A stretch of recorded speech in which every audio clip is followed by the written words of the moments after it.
Do you have an update for us and for the audience on the status of Corbin Carroll? Have you gotten the results of the MRI yet?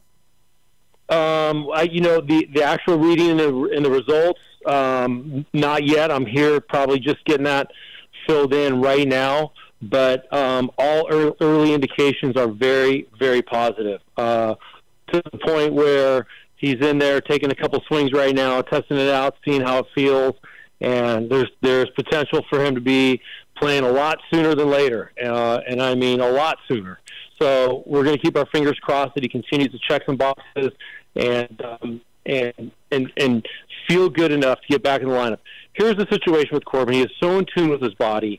He is such a strong athlete. Probably one of the strongest bodies that I've ever seen. And he has a surgically repaired shoulder. And when something isn't exactly right, I think because he's able to feel things and understand things, it throws him off. And the look on his face, I was very close to it. I think everybody in Arizona saw it on their screens, and they were close to it. So it was obviously very, very concerning. But I think we moved well past that. We are in a spot where I think we have dodged the bullet. The imaging, the early response has been very, very positive, but it's not complete yet. I just need to get a total rundown before I give that evaluation. But Corbin is a warrior. He wants to get in there as soon as possible. Is it even remotely possible that he could be in the lineup for you tonight, or have you categorically ruled that out as the manager? I'm not going to rule out. It's a good question. You guys are good. I'm not going to rule out anything, and I'll say anything is possible. That's how good he's feeling right now. Torrey, I think one of the first questions that comes up after last night is the shoulder situation that he had just a week or two ago against the Rays. Can you take us through the evaluation process and all of the steps that you guys went through to evaluate that shoulder at first before last night as well? Yeah, they're both very similar situations. We've got the best doctors in baseball as far as I'm concerned, and they got their hands on him.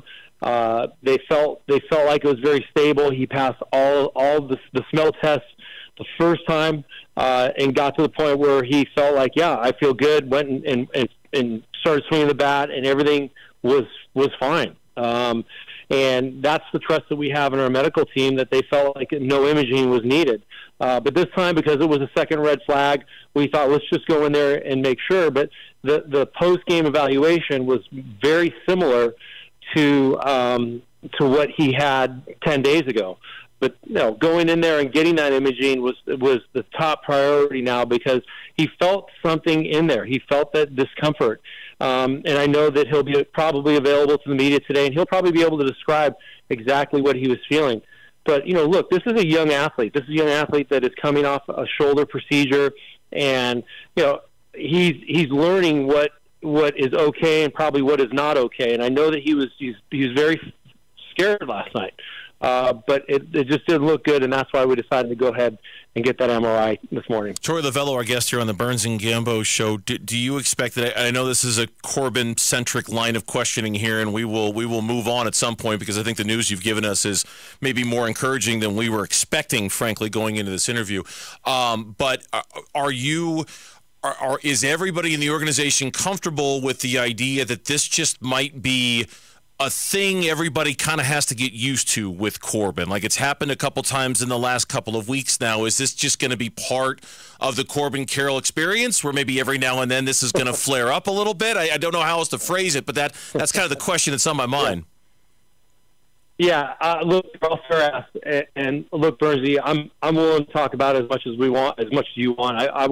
I'm here to advocate for everything I possibly can, and just give the listeners as much information as possible. The situation is that there is no roadmap.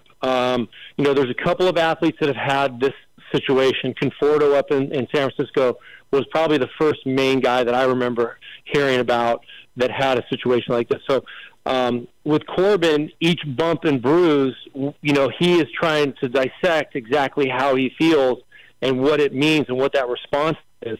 I forget how you phrased it, right? Is this the new normal for Corbin, that we're going to get these little shocks every once in a while, like, oh my God, hold our breath, and then he comes out good the next day? I wouldn't be surprised, to be honest with you. There is no template for what we can expect, what is around each corner, and sometimes we get blindsided. But we're trusting the athlete in every situation when he's giving us these evaluations and a bird's eye view as to how he's feeling. From take us inside your brain for a second, your emotional response. That I know how I felt sitting at home watching the game. What's going through your mind? And quite frankly, Tori, how did you sleep last night? Yeah, not very good, to be honest with you. Dan Carlson, our assistant pitching coach, who sits next to me on the bench, after it happened, probably an inning after it happened, he said, take me through your mind, exactly what you're saying. What are you thinking about right now? And all I could think about was Corbin Carroll. I mean, I knew I had to make pitching moves. I knew that I was trying to do different things to get through the game. But every free second, I went to Corbin Carroll. Worried about him emotionally, where he was at, with his own personal emotions, and hurting for him because I saw that look on his face. And clearly, based on what I saw, expecting the worst news possible post-game when I get into my office and get debriefed with the injury updates. So first thing that happens, I get, 2 minutes after the game, I'm in my office, the medical team comes in and tells me how we got through the game and how everybody's doing. And immediately upon hearing everything was very encouraging, I felt a lot better. But once again, I knew the MRI was this morning at 8 o'clock. You just don't know what's going on. So I was wrestling all night long. First of all, I'm pissed we got beat the way we did. We lost the game, but you had a little more on top of what was going on just with the game yesterday. So didn't sleep well at all. Tori, to take a look at last night's game and just the offensive production in the last 2 weeks specifically, you were often very candid with us, the media, just in terms of the approach at the plate for the team overall, both good and bad. What have you been seeing from the guys in these last 2 weeks that has led to the struggles at the plate?